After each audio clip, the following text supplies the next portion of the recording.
Hello everyone, and welcome to a short video on awesome albums where I'd like to take a few minutes to talk about the Rock and Roll Hall of Fame. 2016, we may have lost a lot of musicians, but one thing that was awesome about 2016 was the artists who got inducted into the Rock and Roll Hall of Fame. 3 of the artists I voted for got in. What can be better than that? When 4 artists you voted for get in. And that is exactly what happened for 2017. I'm really excited to share this information with you, so let's take a few minutes to celebrate the artists who got inducted into the Rock and Roll Hall of Fame in 2017. First up, Joan Baez. Gifted with a natural singing voice and influenced by an early appreciation of opera, her career really took off following a performance at Newport Folk Festival in 1959, her first self-titled album coming out the following year. In these early days, Baez was the core of the American Roots music revival, where she championed a barely known at the time Bob Dylan and paved the way for other artists like Joni Mitchell and Emmylou Harris. Electric Light Orchestra, or ELO for short, formed in Birmingham, England, when Jeff Lynne and Roy Wood, members of The Move, had a vision to start a new project that would create modern rock and pop songs with classical overtones. ELO saw 26 top 40 hits in the UK and 20 in the US and sold over 50 million records worldwide between 1972 and 1986. Journey! I'm kind of surprised they weren't already in there.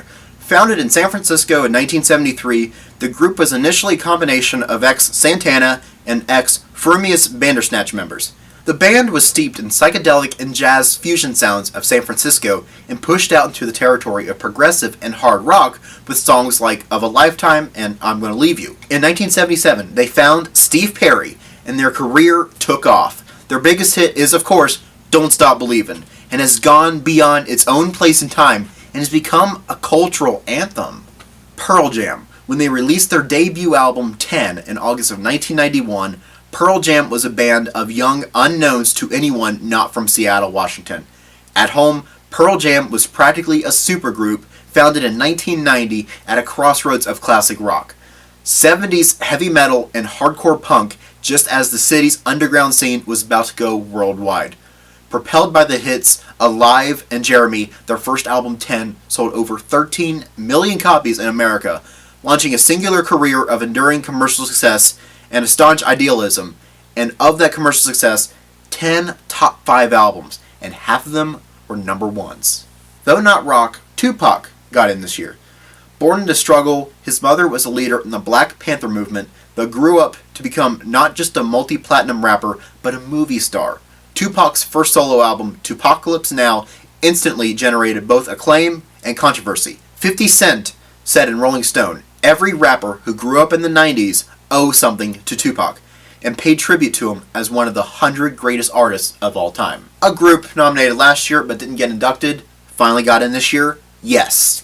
The most enduring, ambitious, and virtuosic progressive band in rock history by fusing the cinematic soundscape of King Crimson with the hard rock edge of The Who and the soaring harmonies and melodies of Simon and Garfunkel. They took progressive rock from a small audience to radio airwaves to football stadiums all over America. Hits like Roundabout and I've Seen All Good People appealed to rock fans who didn't even think they liked prog rock, while album-length epics like Close to the Edge and The Gates of Delirium represent the genre at its finest. Last but not least, who got inducted with the award for musical excellence, Nile Rodgers.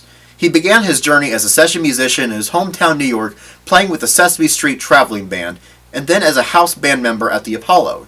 In 1977, he formed the funk disco soul band Chic, along with bass player Bernard Edwards. Their signature sound pushed hits including Le Freak and Good Times to the top of the charts. He is one of those rare musical talents that can do almost anything.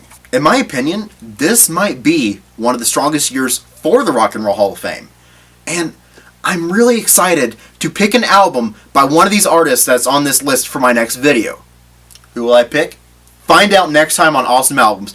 But until then, let's give one more round of applause for the inductees on this list for making it into the Rock and Roll Hall of Fame. Congratulations, Class of 2017.